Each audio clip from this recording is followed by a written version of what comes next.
नमस्कार मैत्रिणींनो, रंजना किचनमध्ये तुमचं अगदी मनापासून स्वागत आहे. आपल्याला आज करायची आहे कोबीच्या पानांपासून रेसिपी. कशी करायची आपण कृती नक्कीच पाहू. त्यापूर्वी तुम्हाला सांगते, असे कोबी दोन प्रकारचे असतात. एक नुसता पानांवाला असतो आणि एक असा गठ्ठा असतो. त्याची पानं निघत नाही, पण हा पानांवाला असतो, त्याची सहजरीते पानं निघतात. असा कोबी होता, त्याची पानं काढून घेतलेली आहे आणि एक भांडं ठेवलेलं आहे मी आपल्या गॅसवरती. त्याच्यात मोठा ग्लासभर पाणी घालून आपल्याला मीठ घालायचं आहे आणि हळदही घालायची आहे. हळद अर्धा चमचा, मीठ अर्धा चमचा. आता ह्याला पाण्याला थोडी मिक्स करून घ्यायचं आहे आणि त्याच्यात आपली कोबीची पानं घालायची आहे. कोबीची पानं का घालायची आहे, कशासाठी घालायची आहे, व्हिडिओ संपूर्ण पहा मैत्रिणींनो. तुम्हाला नक्कीच ही रेसिपी आवडेल. आणि तुमच्याकडे भाजीला काही नसलं, अचानक पाहुणे आले, तर ही रेसिपी तुम्ही पाहुण्यांसाठी किंवा असं काही सणावाराला नक्कीच करून सगळ्यांची वाहवा मिळवणार अशी रेसिपी होणार आहे. पहा, आपल्याला पानं मी घालून घेतलेली आहे आणि पाण्याला उकळी आलेली आहे. आपल्या कोबीच्या पानांना छान कलर येतो हळदीमुळे आणि मिठाणी चवसुद्धा येते आणि उकळी घेतल्याने पानं नरम पडतात. ही एक ट्रिक आहे. आता एक मिक्सरचं भांडं घ्यायचं आहे. त्याच्यामध्ये आपल्याला कोथिंबीर, आल्याचा तुकडा, 5-6 लसणाच्या कांड्या, 4-5 मिरच्या हिरव्या घालून घ्यायचं आहे आणि 1 चमचाभर जिरं वाटणासाठी करून घ्यायचं आहे. आता मी मीठही घालणार आहे चवीनुसार. आपल्याला लगेच घालून घ्यायचं आहे मीठ आणि वाटून घ्यायचं आहे. त्यापूर्वी काय करायचं आहे, मी घेतलेली आहे आपली मुगाची डाळ. भिजत घातली होती तासभर. जास्त घालायची गरज नाही भिजत. तासभर घातल्याने छान मुगाची डाळ पटकन अशी भिजली जाते. अजिबात वेळ लागत नाही मुगाची डाळ भिजायला. आता मुगाची डाळसुद्धा आपल्याला मिक्सरच्या भांड्यात घालून घ्यायची आहे आणि छान बारीक वाटायचं आहे. जिरं, मिरची हिरवी आणि लसूण, आलं ह्याचा छान सुगंध सुटतो. आता बारीक वाटून झाल्यानंतर एका बाउलमध्ये काढून घ्यायचे आहे. पहा मैत्रिणींनो, एकदम युनिक रेसिपी आहे. तुम्ही कधी पाहिलीही नसेल अशी रेसिपी आहे. आता काढल्यानंतर थोडंसं आपल्याला 2 चमचे मोठे तांदळाचं पीठ घालून घ्यायचं आहे. तांदळाचं पीठ मिक्स करून घ्यायचं आहे व्यवस्थित त्याच्यामध्ये, आपल्या बॅटरमध्ये. मैत्रिणींनो, ही रेसिपी युनिक तर होतेच, पण खायलाही तेवढीच टेस्टी आणि दिसायलाही भारी दिसते. आता झालेलं आहे आपलं मिक्स करून. त्याच्यामध्ये घालायचं आहे आपल्याला मॅगी मसाला. मॅगी मसाल्याची चव ह्या रेसिपीला अप्रतिम येते. एक मॅगी मसाल्याचा पाऊच घालून घेतलेला आहे. तुमच्याकडे मॅगी मसाला नसला तर आपला घरगुती गरम मसालासुद्धा घालू शकता त्याच्यामध्ये, पण असला तर जरूर घाला मॅगी मसाला. त्याची चव अप्रतिम येते. आता मिक्स करून घेतलेलं आहे. आपली पानंसुद्धा उकळी येऊन झालेली आहे. 5च मिनटं ठेवायची, जास्त ठेवायची नाही. आता काढून घ्यायचे आहे आणि छान पाण्याखाली धुवून घ्यायची आहे, म्हणजे पानं थंड होतात. आता हे पाणी आपल्याला फेकून द्यायचं आहे. पहा, छान पानांना कलर्स आलेला आहे, हिरवा आणि पिवळा. अशीच तुम्ही पानं घेतली तर कलर राहत नाही, पांढरा होतो. आता त्या बेटरमध्ये मी 1 चमचाभर तेल घातलेलं आहे आणि मिक्स करून घेतलेलं आहे. आता पुढची ट्रिक पहा काय करायची आहे.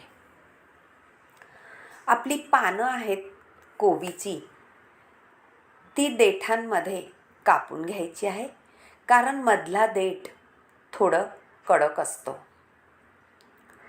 आणि तो फेकून द्यायचा नाही बरं. त्यालाही पुढे आपल्याला यूज करायचं आहे आपल्या रेसिपीमध्ये.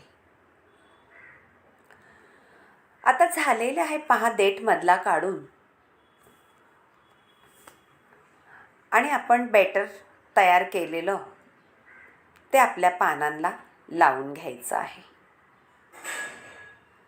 छान भरगच्च लावायचं आहे, भरपूर असं पातळ पातळ लावायचं नाही.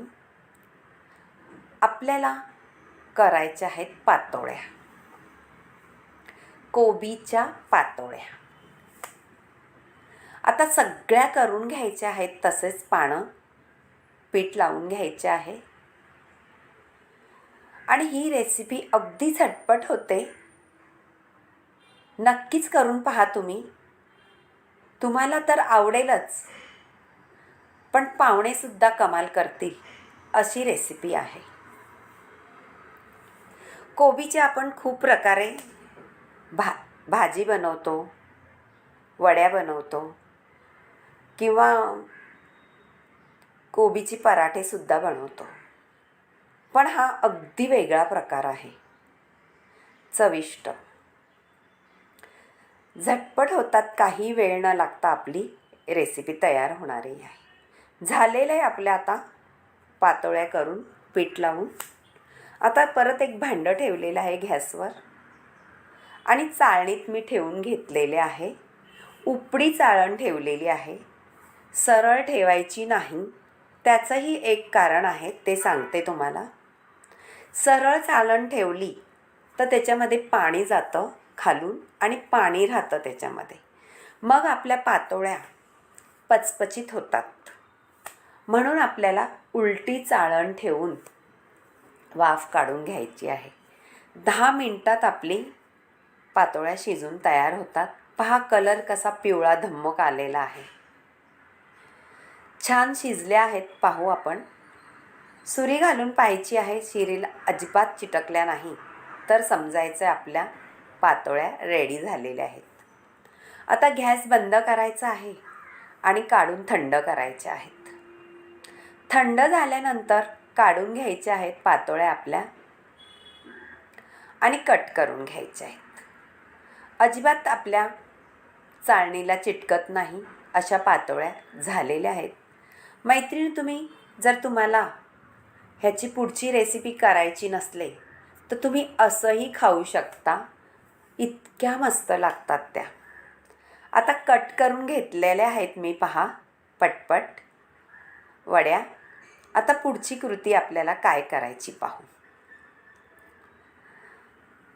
आता वड्या कट झाल्यानंतर छान लेयर येतात त्याच्यामध्ये पानांची, कोबीच्या, आणि दिसायलाही सुंदर दिसतात त्या. आता आपल्याला एक पॅन ठेवायचं आहे लोखंडाचं.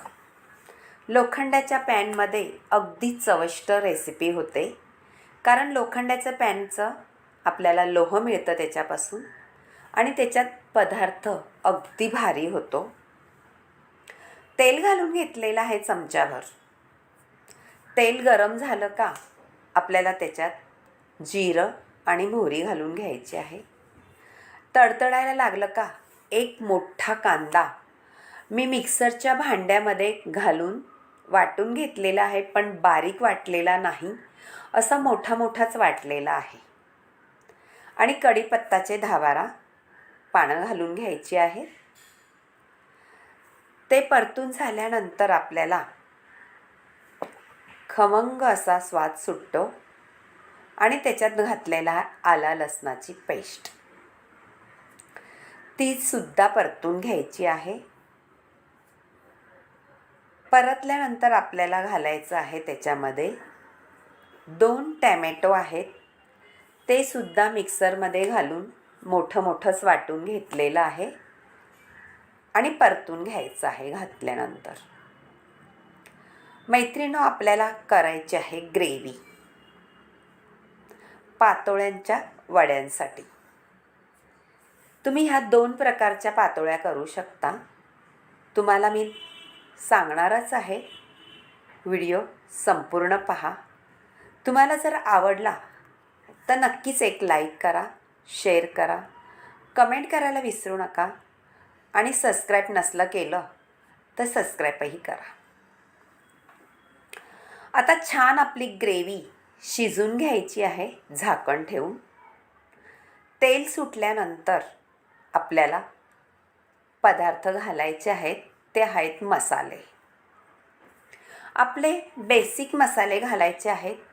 असं वेगळं काहीही घालायचं नाही आपल्याला, कारण आपली ही रेसिपी झटपट होणारी आहे. जास्त काही वेळ लागणारी नाही. आता आपल्याला घालायचा आहे कांदा लसूण मसाला.